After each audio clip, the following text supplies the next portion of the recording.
Each lesson is a fresh start for me. It is like pressing the restart button every time when I go into class because the dynamics in every class are different.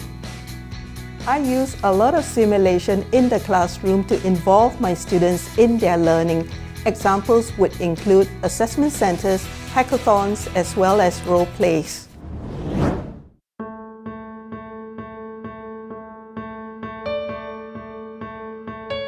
I believe passion is the key ingredient for student success. I use real-world application examples, and these are drawn from my work experience or that from others. I use a myriad of technology tools which are enablers for students' learning. One good example is the use of video recording. I've recorded numerous lesson videos in my class, of which later I've uploaded them onto my YouTube channel which I shared with the students. I believe this is a very powerful tool because it can extend the learning beyond classroom.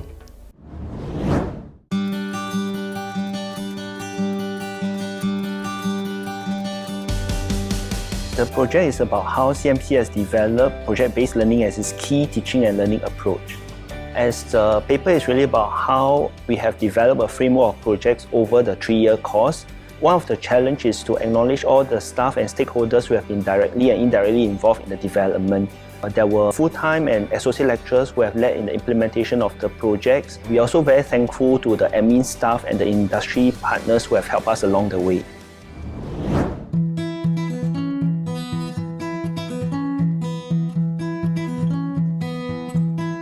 This project is about replacement of cooling tower with membrane-based equipment. We have proved this technology in lab scale, and based on our lab scale data, this technology has a lot of advantage over conventional evaporative cooler. Even though we proved this technology in lab scale, we face a lot of challenges in scaling up this technology. To overcome challenges, we have a team of engineers, scientists to share experience, to share ideas and know-hows. And we also learn a lot from trying different types of prototype designs and overcome the problems.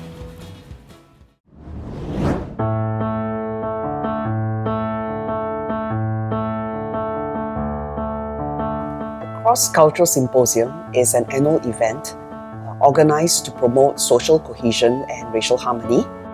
So the challenge was to ensure a meaningful discussion takes place in a half-day program for 350 staff and student participants. So that took careful logistics planning as well as creative program format design.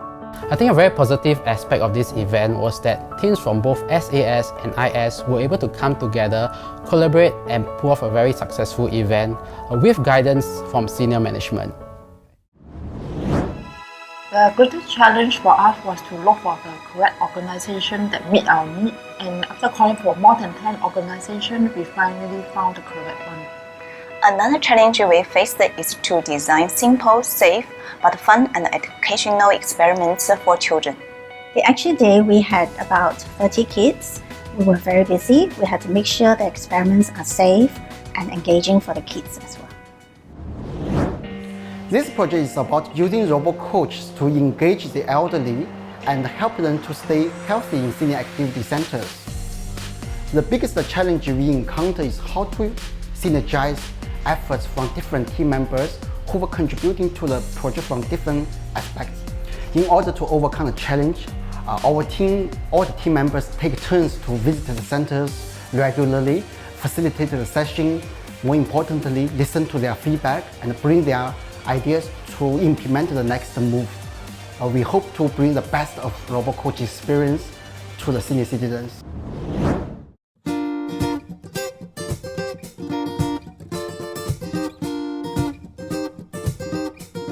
One of the main challenges I faced while working on my children's book, Garang Guni Boy, was really about finding time.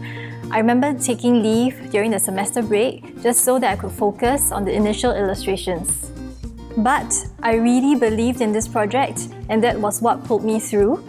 That and of course my truly awesome hubby, who doubled up as my backup photographer, while I staged the initial mock-ups of the 3D illustrations.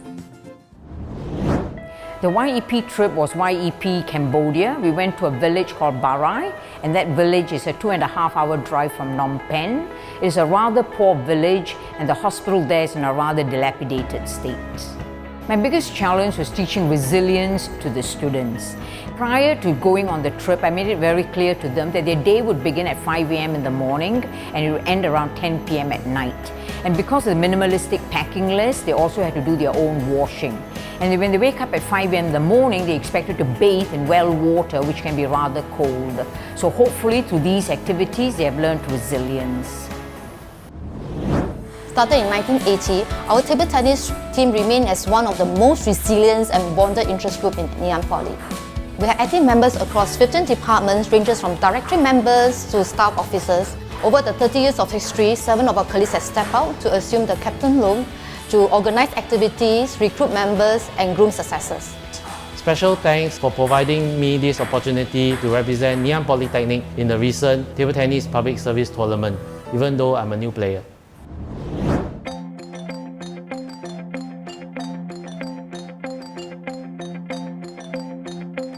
One of the biggest challenges we faced when organising the Staff Excellence Awards 2016 was to deal with the many changes that came along the way. Originally, the team was tasked to organise the Staff Excellence Awards. Subsequently, the Long Service Awards event was incorporated as well. Due to the larger number of attendees, the event was brought back to Ngee Ann, right here at NPCC.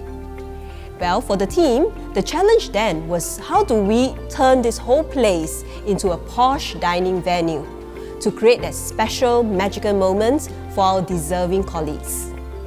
The Harry Potter theme was created during a brainstorming session. All of us had to watch Harry Potter in order to visualize the setting to create the ambience that we want our guests to experience. Without knowing, we created magic, forged new friendship, and achieved a cost saving of $71,000. We're able to do all this because we had a very wonderful team and also a supportive advisor. Okay, the project is about getting the wireless microphone system up and running with the latest technology, as well as to cut work for our colleagues who are managing the system, because there's a lot of movement and we try to save time and also cost for everybody. To install the smart card system so that all the staff can be used, and also to reduce the mics from 350 to 29 mics. Easy to maintain using the rechargeable batteries in the stations. We also get positive feedback from lecturers, support staff, and EM about this project. I think this has really helped us to make NP a great place to work and also a great place to learn. In 2014, SAS was tasked to start a support service for SEN students. That was a challenge because it was new to the team. With collaborative efforts from our partners such as MOE, the Enabling Village, and support from management and staff, as well as valuable feedback from our stakeholders and their parents, we roll out the services to meet growing needs. Management mooted the idea of having an SEN forum as well as a peer helpers program to reach out to our students. Both Staff Council and ComServe Committee also promotes awareness and support services on inclusivity. This awards belongs to you, the MP community. We are thankful. The purpose of the project is to enhance Ngee Ann digital e-service security to all staff by introducing two-factor authentication. The solution was to deploy soft tokens using smartphone, because smartphone is something which almost every staff is carrying. The biggest challenge we faced during this project is trying to roll out this solution to the masses in a short time without impacting their daily operations. So what we did is we came out with an in-house registration program that allows the staff to register themselves the preferred device like iPhone, Windows Phone or Android phone. And then in addition, we also have a two-stage approach. At the end of the project, we are happy to know that we received a 94% satisfaction rate. And we would like to thank all the staff for being very supportive for this project.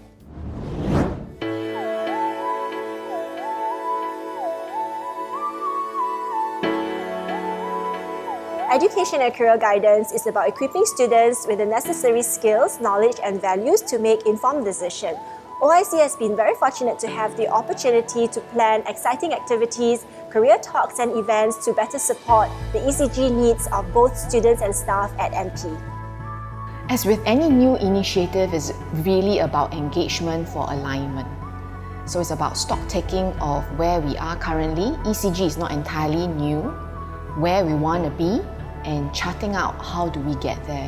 And we're really very blessed with the support that we've been receiving from the various stakeholders, our colleagues, students, parents, and really this award is received on behalf of the ECG, the larger ECG community on campus.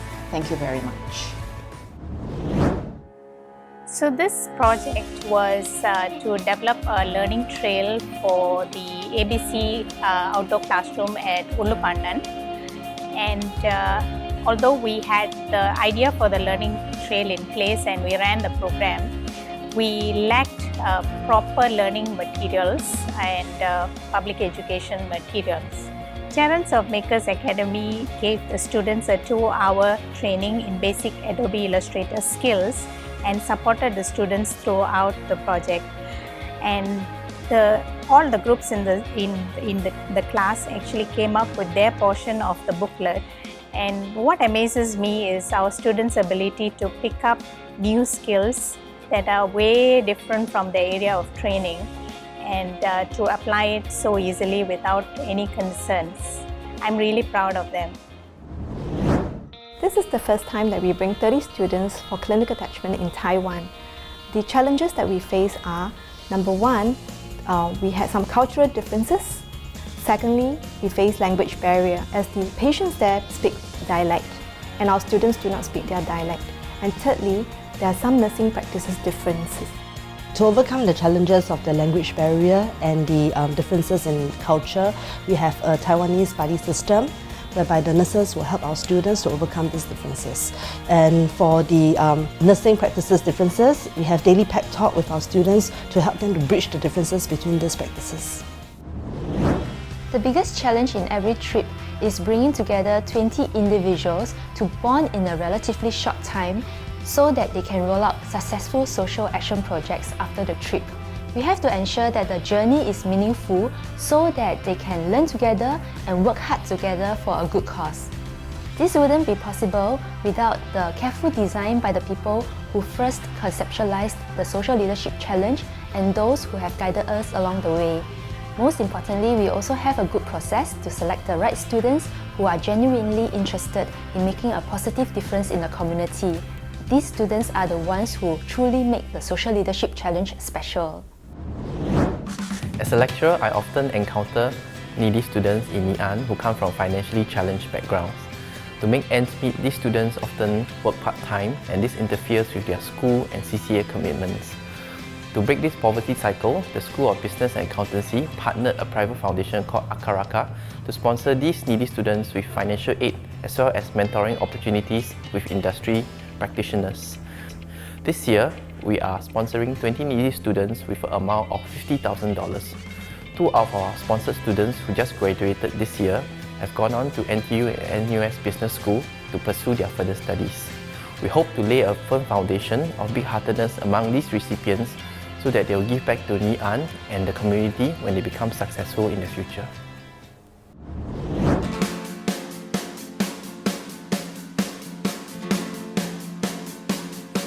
In 2014, we introduced this Teaching Support Award to recognize the outstanding efforts of our technical officers in teaching and learning.